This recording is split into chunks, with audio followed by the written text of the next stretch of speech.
He has lectured at MIT and Carnegie Hall about distributed technology and quantum computing.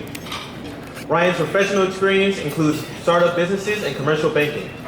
He has worked as a business analyst with Innovators for Purpose, a nonprofit educational startup that teaches STEM skills to children in lower income neighborhoods. He is on the advisory board for the Strategic Analytics Summit and a mentor at Buddha, a female entrepreneurship program. Alongside Ricky Brown, his work at Conduit has advanced collective computing and creates a bridge between advanced technologies and commercial applications. Please join me in welcoming Ryan to the stage.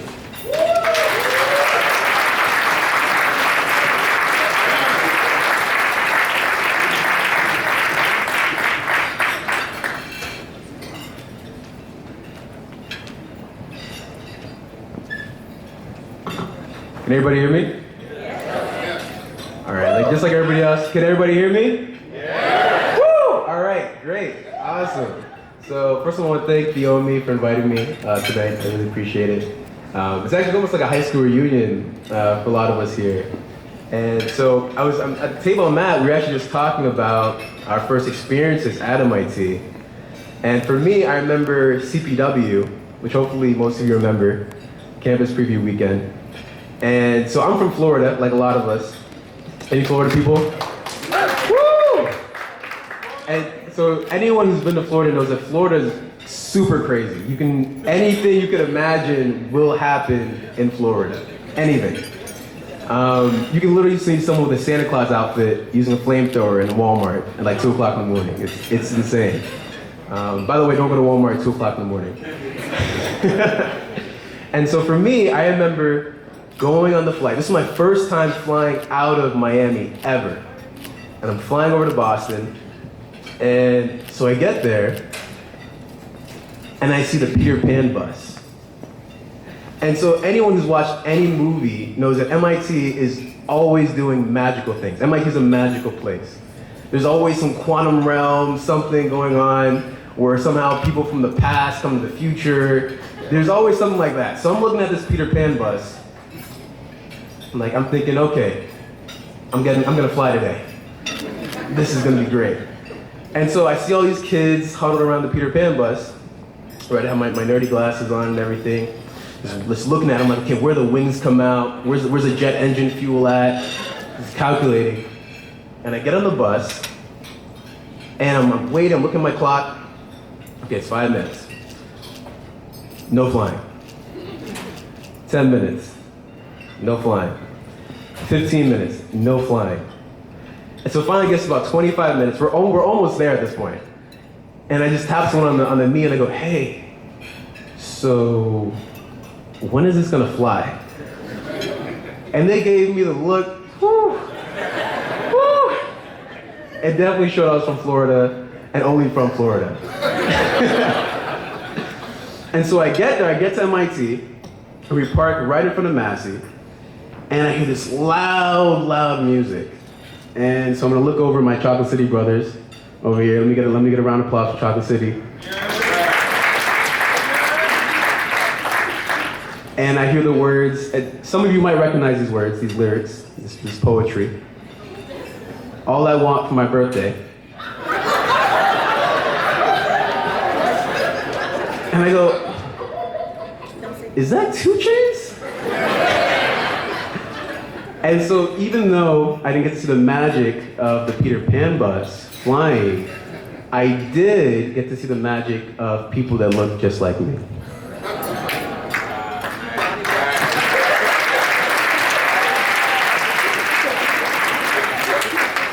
And so going to Interphase, going to the OME, a lot of us have talked about office hours or the academic support, but I think what's also important to highlight is also the socioeconomic background of a lot of this, right? That we touched upon, but I think it's really important to consider.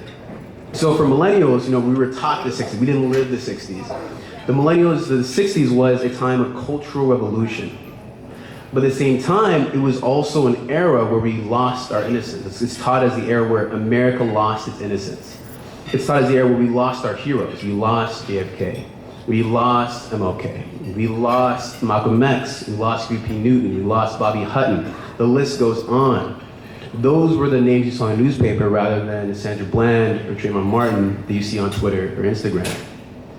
And so with that, it was a different era. Just at the table I'm at now, we're talking about the busing scenario. We're talking about getting called certain racial slurs in South Boston. Now, in this time period, listening to 2 Chainz, as I pull up to MIT, I can even imagine that. And so my point is that what OME does, what it stands for, isn't just the Office of Minority Education, but also for support.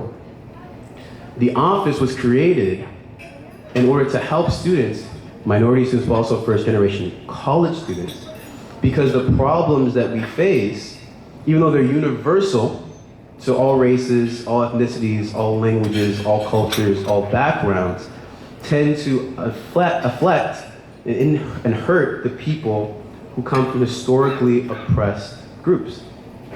So for instance, for some of the statistics that you guys might not know, is that 70% of African American households are a single parent household. In addition to that, there's actually an article that came out a few years ago in Boston that the average net worth of a black household is $2. In contrast, the average net worth of, say, a white household is over $250,000. So let me put some pictures to that. So in other words, if we had everybody in this room and we had all the people, pretty much African American people, Hispanic people in Boston together, and we add our net worth together, that would barely equal one household, one white household. Finally, you have the average mental health rate in America is 1 out of 5. That means 1 out of every 5 people are suffering from a mental health disorder, whether diagnosed or undiagnosed. However, in areas with low income, the rate is 1 in 4. And so my point is that the OME was created to not just address the issue in terms of office hours or in terms of understanding physics or relativity or E&M, but also to be a support network. It's to be people that we can talk to and understand. I know for me, actually, in the middle of my sophomore year, my mother actually had a nervous breakdown. And so the first person I went to wasn't my cousins, it wasn't my friends at MIT, it was my advisors at the OME. So it's people like Antonio, people like Tammy, people like that are all over that help the students like us make it through the day. Because a lot of times the students that you talk to, people in our shoes, people that walk through the infinite corridor, that look like us, when you ask them about their problems, they say, I've got some stuff going on, but I don't really want to talk about it. And in reality, we know what that really means. We know that oftentimes they're usually the foundation for the families back home. Sometimes they feel bad for coming to MIT because they feel like they're abandoning those back home. And so OME isn't just a support group, it's a family. This reunion isn't just a OME reunion, it is a family reunion. And so to that, I want to toast. Let's pull up our non-champagne, non-alcoholic glasses. And so I have a few words in the tradition of spoken word. And so this toast goes to the melanin in our skin, to our fists when we win, to the width of our hips, to the size of our lips when we kiss, to the heroes who plant trees with shades they'll never sit in, to the OME, this toast goes to them.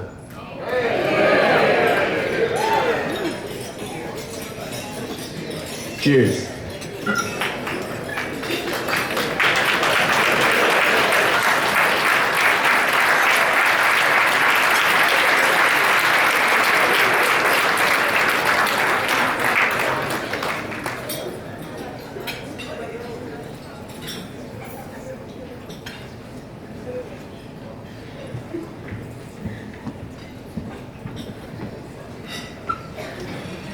Can we all give Ryan another round of applause? Thank you.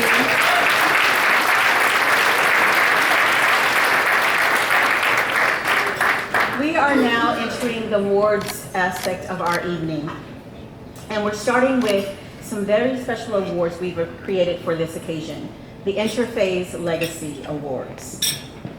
The impact of Dr. Paul Gray, the impact that he had on MIT, on Interphase, and on the OME cannot be overstated. His willingness to listen, to learn, and to connect as an administrator, and eventually as president of MIT, made the huge leaps created by Interphase possible.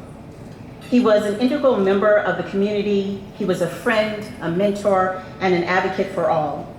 And many would agree that without Dr. Gray, MIT and the world would have been a darker place, which is why we are honoring him tonight with the first Interphase Legacy Award. Moreover, we aim to honor his memory and his legacy and his contributions by establishing a new set of awards in his name. It is impossible to sum up all of his accomplishments, his work, or the imprint he left. But we hope the Interphase Legacy Award shows our appreciation and respect for Dr. Gray's ability to stand firmly on the side of excellence, diversity, equity, and inclusion, not the least of which was his decision to stand behind and to stand in front and to stand on the side of those who wanted to create the Interphase program, a program whose 50-year legacy will burn bright for many years to come because of his support. Here to accept the Interphase Legacy Award on Dr. Gray's behalf is his wife, Priscilla King Gray. Now, yes, let's give it up for PKG.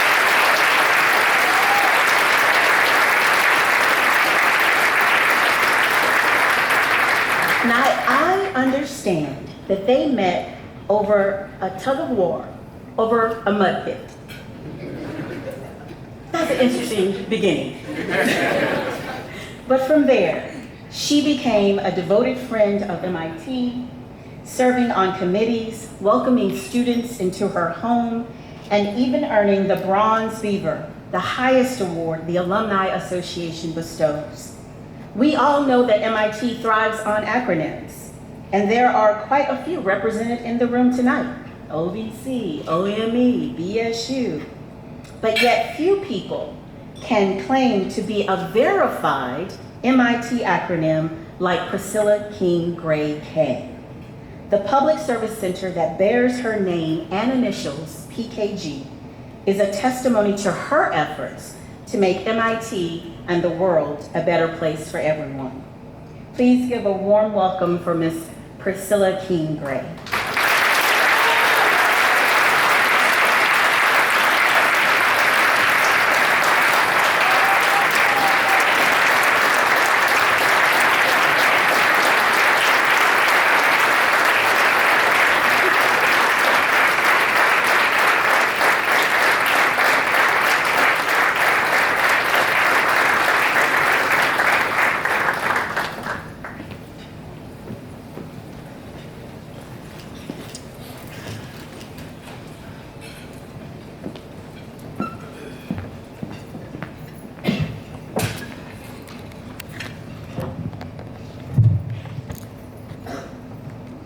Good evening.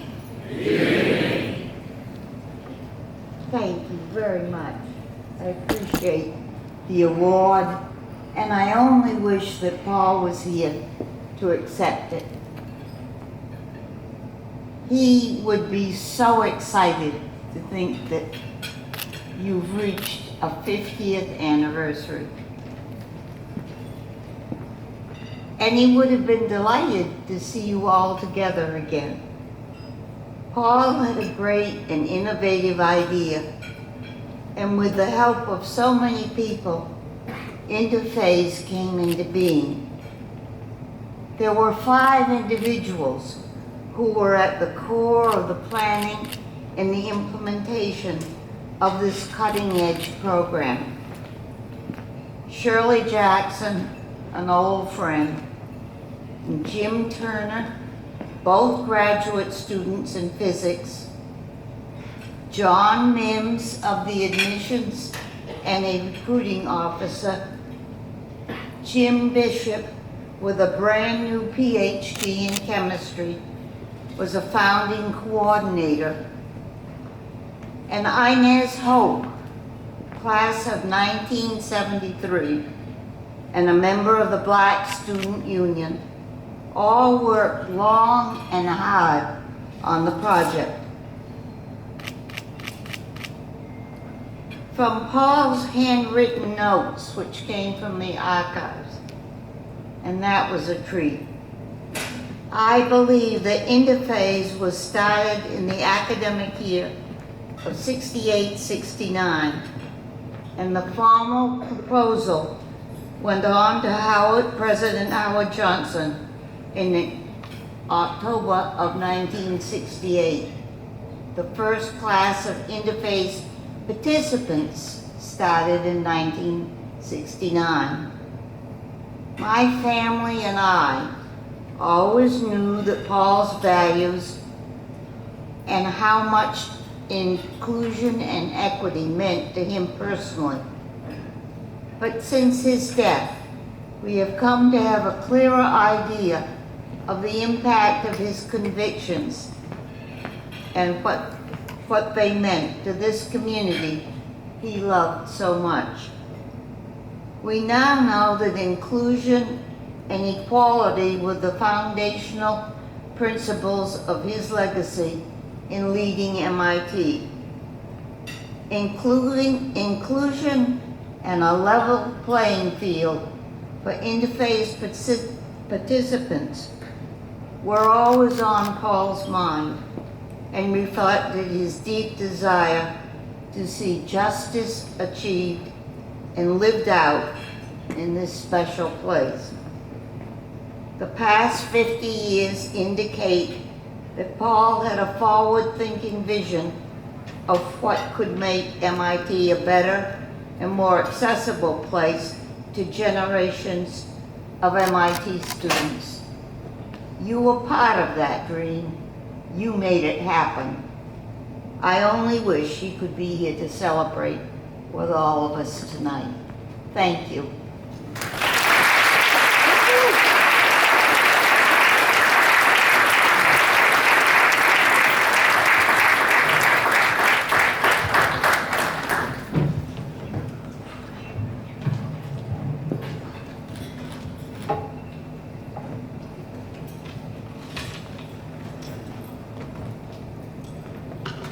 Another round of applause for Priscilla Kingsbury.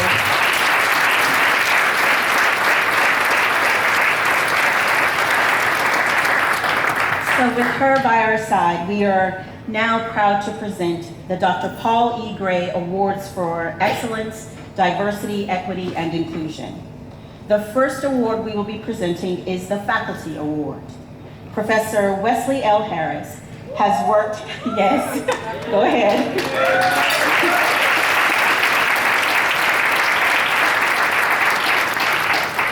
Professor Wesley L. Harris has worked as an advocate and activist in diversity, equity, and inclusion since his days as a student at the University of Virginia, continuing through to his days at MIT, where he served as the very